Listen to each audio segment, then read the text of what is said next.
خوشکانی مسلمان برایانی ایماندار زۆر خۆشحاڵم کە ئەم جارش بەیەکە گەینەوە لە ڤیدۆیەکی تازەیە. ئەم جارە پێم خۆشە باسی هین بکەین، تووتن، باسی سوودەکانی تووتن بکەین.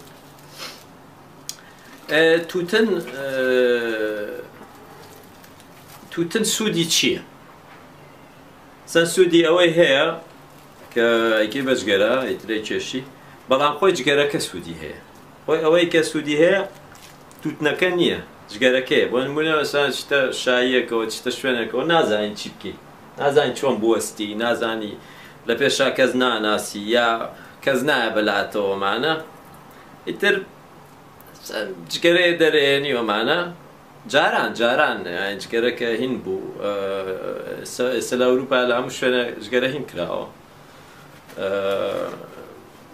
ناتوانین جگەرە بکێشی لە شوێنە گشتیەکان و ئەو شوێنانەی کە سەر ڕێستۆرانت و ئەو شتانە، بەس جاران کە ئەو شوێنانە بۆ هەبوو جگەرە بکێشی تر زۆر مهم بوو. مەسەڵەن جگەرە دەرێناوە ترا تەزێ مەشغوڵیە کردی و هینیشی ئەیای تێ وەک بڵێ مەجالی ئای تێ سەیرێ بکەی بزانین کێی لێیە، کێیە بەلاتە یا کەس نایە بەلا، یا بزانی لە خواردنەکە لەکوێیە، مەسەلەن لە خواردنەوە و ئەم شتانە. و بێجگە لەوەژی تر تۆزە هینیە کردیوە سەر ڕقی ناهێشی، تۆزە خۆ مەشغوڵە کردیترە بەو شتانەوە. و بێجگە لەوەش ئیتر هەستەیە کرد تۆزە شتی، یعنی بۆ جگەرەیە ئەمانە ئەو سوودانەی هەبوو، یعنی سوودێکی کۆمەڵایەتی هەیە لە پێشا سوودێکی کۆمەڵایەتی، بەس کە بە تەنیایت یعنی فشەوشتی پێوە ناکە، ئەم شتانە نییە کە بە تەنیایت هینە تۆزە وەسەند هەستەکەی خەفەتێ هەیە ئەومانە. خۆی ئەوە نییە بڵێ خەفەتێ هەیە جگەرە کێشی، بەس جگەرەکە خەفەتێتێ، یا یەکسە کە دایەکی سێنی هەستەکەی خەفەتێ هەیە، یا هەستەکەی هینە هەیە، هەستەکەی شاعریت، لە خۆتەوە هەست بە شتەکەیت، هەستەکەی تەنیانیت، هەستەکەی کەسێکی ژێ لەوانەیە بیر لە تۆ بکاتەوەمانە. لەبەرەوە جگەرەکە سوودی ئەوەی هەیە کە ئیتر واو لێکە ئەوەی پێڵێ مەشغوڵ بیت. مەسەڵەن هیچ تەلەفۆنێ بۆ کاڵێ چیەکەی کاڵێ مەشغوڵم، چکە ئەو قسەی یەکسەریەت، ئەگەر جگەرە و پێ بێ یەکسەر ئەو قسەی و بۆیەت، بەس جگەرە و پێ نەبێ ئەو قسەی و بۆ نایەت. زۆر قسەی تریش هەیە بەبێ جگەرە زۆر یعنی زۆر قورسە.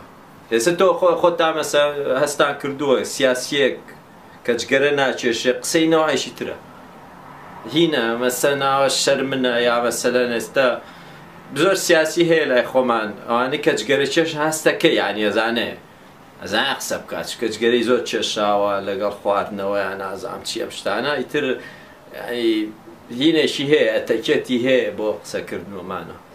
ئەوانەی کە جگەرە ناکێشن وەسە ئەدیبەکان، زۆر لە ئەدیبەکان جگەران، ئەوانەی کە جگەریان کێشاوە زۆر مەسەڵێن تۆ فەرقی هەیە وەکو سارتەر کە بینی دائمە جگەرەی دائمە پایپی پێوەمانە، جیاوازیەکی زۆری هەیە. تووتن خزمەتێکی زۆری ئەدەب و هونەر و شتانەی کردووە، چکە زۆربەی هونەرمەند و شتانە ئیتر بۆ ئەوەی کە نەمەسەر نەیانزانیوە چی بڵێن یا چی بکەن یا چۆن بوەستن، مەسە ئەو جگەرەی یارمەتیاون و فکرێکیان بۆ هاتووە. مەسەلەن دەرهێنەرێک لە شانۆیەکە دانیشتە جگەرە کێشەی تێ ئەکتەرەکان وازان زۆر مهمە. ئەگەر جگەرەی پێ نەبێ ئەڵێ ئەوە مهم نییە، زۆر هین نییە، چکە جگەرە ناچێت. مەسە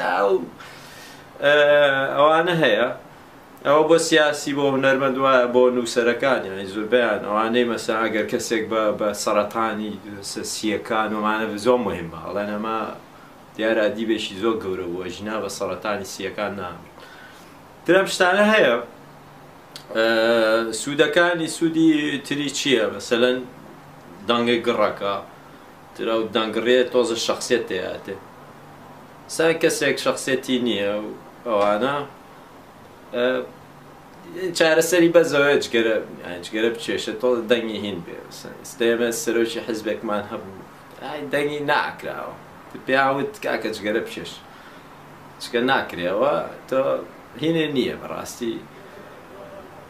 ئەوەیە حیزبەکار کەمە بووە کە دوای سریاکە باشەوە حزبە بۆ کەمە بێتەوە خۆ مەسەلا ئایدیۆلۆجیا و بەرنامەوشت نەبوو کە سەرێکی دوایی کە زۆر هینیان کرد سریان کرد مشکلە دەنگەکەیەتی قسەکە قساکە هینی نییە شخصێتی نییە دەنگیەوانە سم بۆ ئەوانە سوودی هەیە و سوودێکی تریشی هەیە ئەمەیان زۆر سەیرە ئەوە لە نەکمەوە فێرم نەنکەم یا خۆی کەجگەرەیە کێشا یا یەکێ جگەرەیە کێشا تووتنەکەی ئاوا دەستی درێژە کرێەوە و تووتنە بکەرە دەستمەوەمانە ئیتر ئەی خوارد ئەیوە بۆ مایدە باش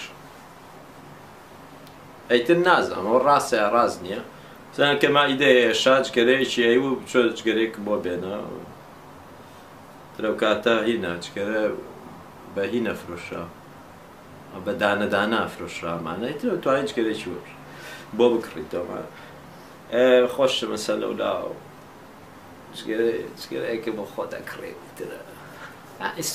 سوودی زۆر بەڕاستی تووتن ئیتر بزار هیوادارم بەدڵتان بوو بێت ئەم جارە باسی تووتن بوو جارێشتر ئیتر باسی ینی هەوڵێین ئەو باسانەی کە هەڵیەبژێنی باسی زۆر گرنگ بن یانی ئەو باسانەی کە بەڕاستی خەڵک ئێستا گیرۆدەیانە یا مەسەن پرسیاریان هەیە لە هەموو مەکتەبەکان لە هەموو شوێنەکە مەسەن بابەتێکەڵ نابژێرین کە کەس هینی نەکاوانە نەبوو بێتە باس لە پەرلەمان لە هەموو شوێنەکە هەوڵێین بەس بابەتی زۆر گرنگ هەڵبژێرین